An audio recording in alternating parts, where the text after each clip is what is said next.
क्या आत्माओं का अस्तित्व सच में होता है? क्या कोई अनदेखी शक्ति हमारे आसपास होती है जो हमें महसूस नहीं होती?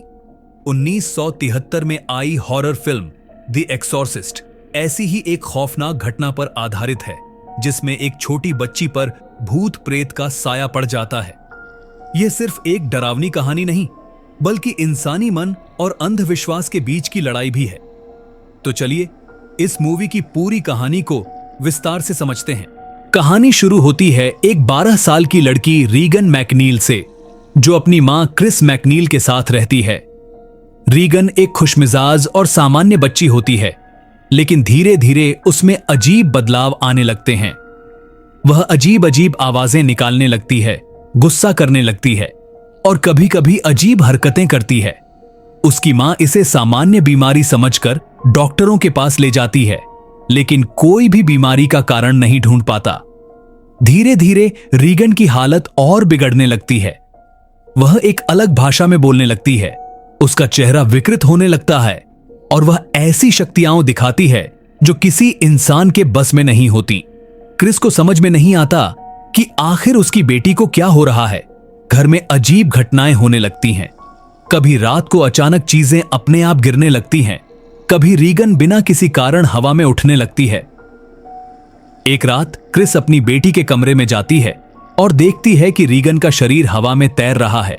उसकी आंखें सफेद हो चुकी हैं और वह किसी अजीब भाषा में बड़बड़ा रही है। यह देखकर क्रिस बहुत डर जाती है और समझ जाती है कि यह कोई साधारण बीमारी नहीं है।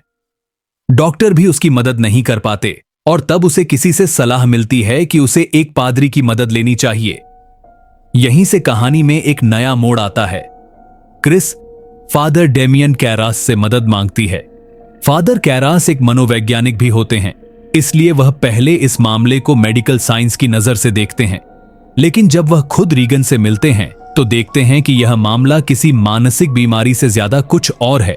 रीगन को देखकर वह भी सहम जाते हैं। अब वह चर्च के वरिष्ठ पादरी फादर मेरिन से मदद लेने का निर्णय लेते हैं।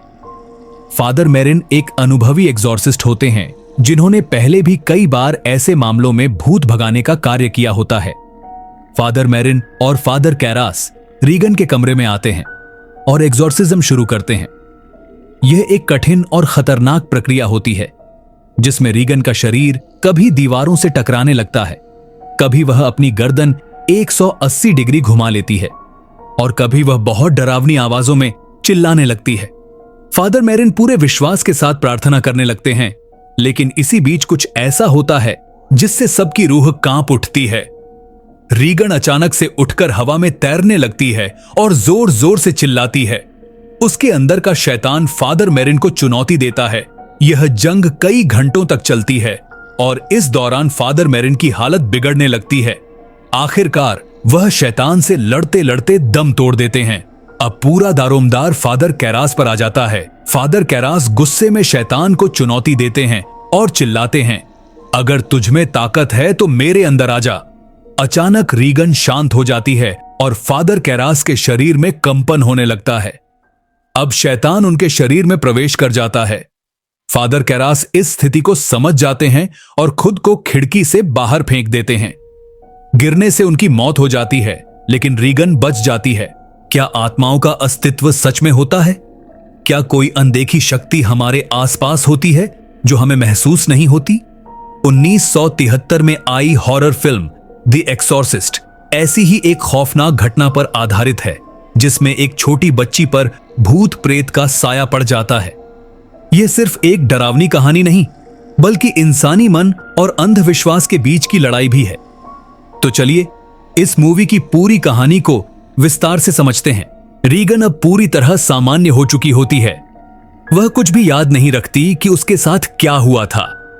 क्रिस उसे लेकर दूर शहर चली जाती है ताकि यह डरावना अतीत हमेशा के लिए पीछे छूट जाए। क्या यह सच्ची घटना पर आधारित थी? हैरानी की बात यह है कि द एक्सॉर्सिस्ट फिल्म एक सच्ची घटना पर आधारित थी। 1949 में अमेरिका में रोलैंड डो नाम के एक लड़के के साथ ऐसी ही घटनाएं हुई थीं। चर्च ने उसके लिए असली एक्सॉर्सिज्म किया था और उसके बाद यह केस बहुत मशहूर हो गया। फिल्म इसी घटना से प्रेरित थी।